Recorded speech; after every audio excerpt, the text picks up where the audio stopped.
Hi guys, Freddy here. Welcome back to another modern RPG. And this week I'd like to present this, Last Quest, a fantasy-inspired role-playing system by Francois Lebel, and published through Dwarven Print Shop, who I'll try and remember to link down below, because I often forget, but hopefully I'll remember this time. Now this is a role-playing system, not a role-playing setting.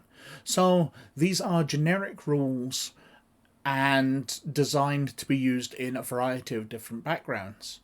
Now, something that Francois has done, which is very interesting, is the classes within it aren't as generic as your standard Dungeons & Dragons fighter, thief, wizard, etc. And the way it works is, instead of matching up a race with a class, what you're doing is you're merging two classes together.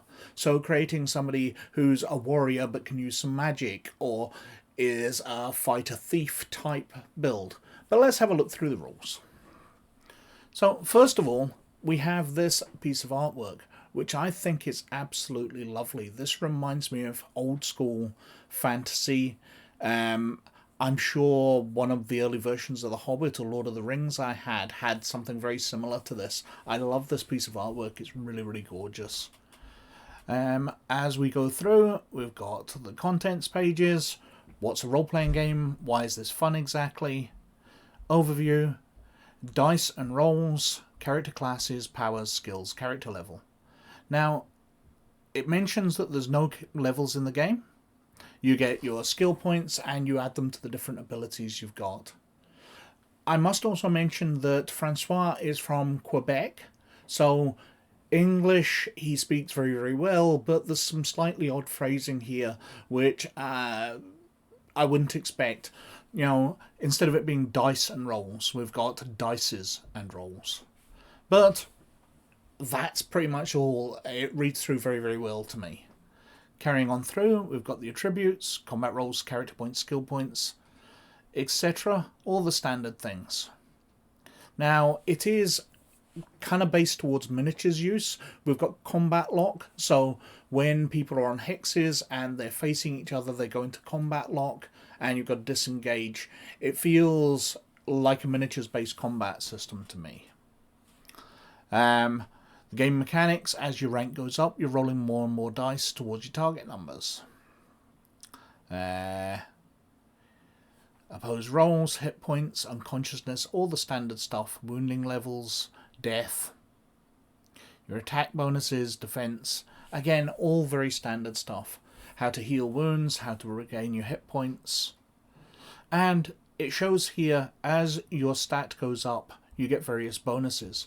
So a strength of 2 gives you 45 hit points, no physical damage reduction, and 1 melee damage. So basically, as somebody gets stronger, they become more resistant to damage, and they get to hand out more damage. Agility, likewise, you get, as it goes up, you get a bonus to your attack rolls, a bonus to defense, range throwing, and you get faster.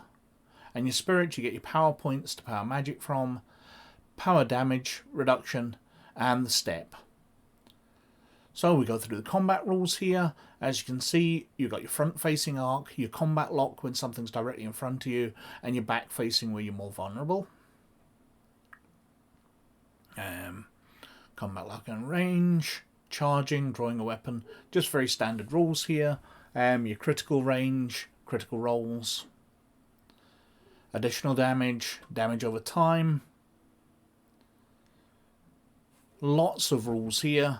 And then we're on to the skills. So you've got your standard range of skills, acrobatics, alchemy, artifacts, and these are obviously based on the different attributes. And then we've got some nice artwork here. So I like the style of these is done. It looks very early 2000s to me, although the artwork is apparently very CGI'd. But just the styles of the pages with lots of backgrounds there, the page decorations, just very reminiscent. I have to comment that the PDF version that I've received in a review version isn't a searchable PDF. All the text here is part of the image background. So while you're learning the rules, you'll not be able to search for anything, which is a bit of a down from me, but as Francois told me when I've been chatting about this, he did design it as a book to be published, so having a physical copy is what he's really looking for. It mentions the same power twice because when you're choosing your two classes, some of the abilities will overlap. Now, you get no bonus for that. That's what it's going at. And then we're on to the classes. So we've got the Abyss Knight, who gets a dark sword, a magic sword, which can only be he or she can wield. And then we've got the different abilities. So the dark sword gets more powerful as they go up levels. We've got melee mastery, second strike, gifts to the void. Then we've got archmages, and they have various spells as they go up through the levels. Battle bows, and we've got the basic attributes, the combat skills, and then the power groups. So, if you want to merge the battle bow with a blood, who appears to be mainly a vampire, vampiric link they've got here, so you can be a blood battle bow. And that's how they sort of combine. You take your two classes and you merge them together, and because there's a bunch of classes, it does lead to a lot more variety. It also stops players getting as pigeonholed. So, in Dungeons & Dragons, when you are the mage, that's all you're going to do. You're not really going to be able to fight at all. The fighters in the group are going to be so much better than you.